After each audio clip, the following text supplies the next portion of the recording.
Hello friends, welcome to my YouTube channel Hemant the social engineer. चलतु आज आम discussion करवा केतोटी मुख्य एजुकेशनल न्यूज स्कूल संबंध में न्यूज पढ़ा एवं एथिरे कौन कौन नूतनत्व अणाई council of higher secondary education board of secondary education रो कौन इनफॉरमेशन अच्छी एवं टीचर मान कौन इनफॉरमेशन अच्छी डिटेल आम डिस्कसन करवा। देखो प्रथम +2 विज्ञान कला और धंदामूलक शिक्षार पाठ कमिब। +2 विज्ञान कला और धंदामूलक शिक्षार पाठ कमिब। यह देखु जमी सीबीएसई जमी थ्योरी और प्रैक्टिकल रखा जाए ठीक सेमती यहाँ फॉलो कराई council of higher secondary education CHSE Odisha द्वारा। और ए देखु कौन विषय रही पूर्णांग 100 मार्क जमी सीबीएसई रही है। और द्वितीय हूँ विज्ञान कला विभाग 20% पाठ बाद पड़ो। धंदामूलक शिक्षार 50% पाठ को काटी दिज्व और प्रवेशिका परीक्षा प्रस्तुति में बाधा सृष्टि आशंका रही से रखा गोटे माने एमती जमी पदक्षेप नहीं अवस्था देखा देती। युक्त 2 विज्ञान कला धंदामूलक शिक्षार बिना प्रैक्टिकल विषय गुड़िक पाठ काटछांट कर विज्ञान और कला विभाग में बिना प्रैक्टिकल विषय वस्तु 20% पाठ्यक्रम ह्रास पाइब। से धंदामूलक शिक्षार 50% पाठ बाद पड़ो ही निष्पत्ति माध्यमिक शिक्षा परिषद नहीं। पाठ्यक्रम ह्रास द्वारा छात्र छात्री शिक्षा वर्ष 24-25 देखो 24-25 वार्षिक परीक्षा एठरे 100 मार्क देवे ना एवं ह्रास पाउथुबा विषय उपरे विद्यार्थी 20 नंबर इंटरनाल एवं 80 नंबर थ्योरी परीक्षा देवे। सूचना अनुसार विज्ञान विभाग साहित्य इंग्राजी गणित विषय में पाठ्यक्रम 20% पाठ कटाଯିव एवं यही विषय गुड़िक पर वार्षिक परीक्षा करा। द्वितीय न्यूज को आसवा एटा देखु द्वितीय न्यूज हूँ उदार मातृत्व व सरोगसी सरकारी छुट्टी सरकारी कर्मचारी को मिल छुट्टी। उदार मातृत्व तथा सरोगसी क्षेत्र में राज्य सरकारी कर्मचारी को मिल मातृत्व और पितृत्व छुट्टी। महिला कर्मचारी को 180 दिन मातृ छुट्टी और पुरुष कर्मचारी को 15 दिन पितृत्व छुट्टी प्रदान करा। यह छुट्टी राज्य सरकार विचाराधीन थिला एवं यहाँ सरकार वर्तमान अनुमोदन कर अर्थ विभाग द्वारा यहाँ नोटिफिकेशन जारी करिसेंती। एवं देखो 180 दिन मातृत्व एवं 15 दिन पितृ छुट्टी। नेक्स्ट आम न्यूज को जीवा देखो आज 2026 मैट्रिक परीक्षा पंजीकरण अक्टोबर 9 पर्यंत चलो।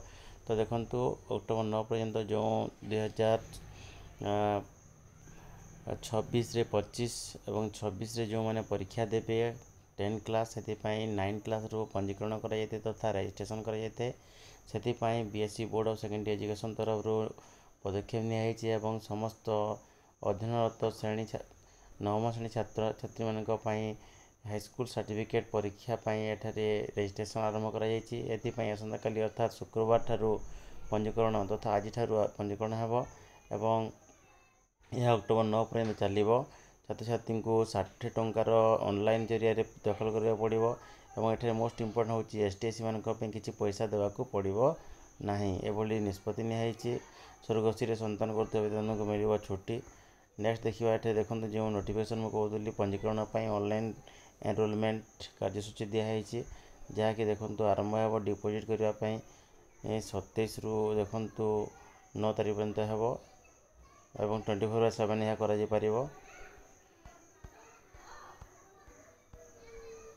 धारणा देली हाईस्कूल शिक्षक आशायी देखो जेहेतु माने ओडिशा रे 80,000 अधिक मेधा छात्र छात्री बीएड पास करी अछंती एवं बहुत गुड़े पदवी खाली अच्छी 60,000 अधिक शिक्षक पदवी खाली अच्छी से पूर्ण करने जो हाईस्कूल आशायी हाईस्कूल शिक्षक आशायी जो मैंने बीएड पास कर धारणा देती।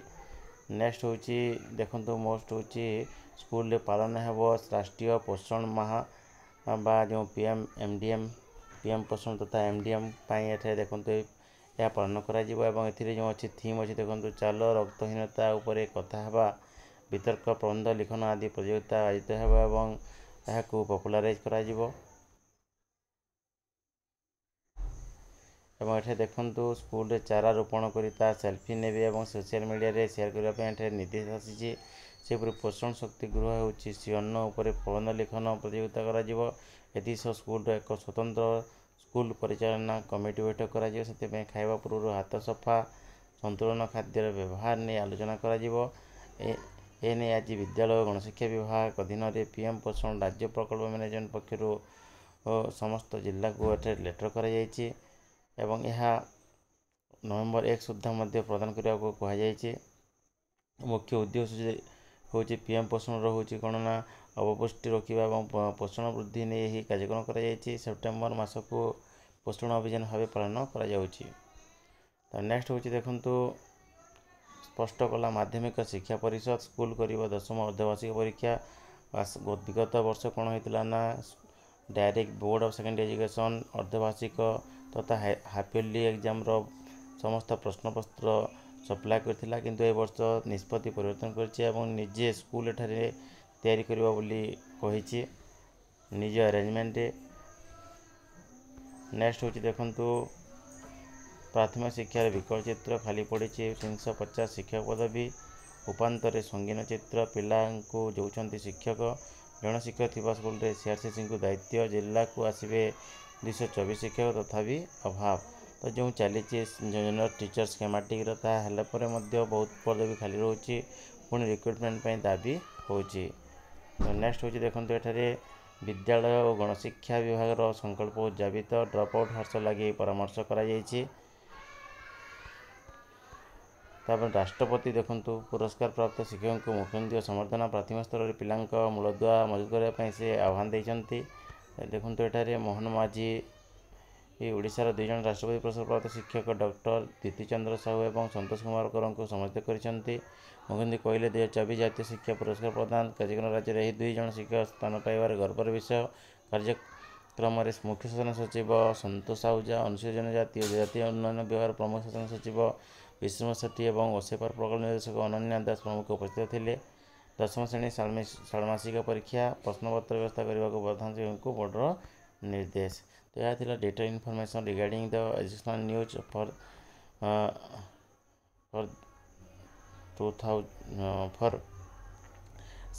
September 26, 2024. Thank you.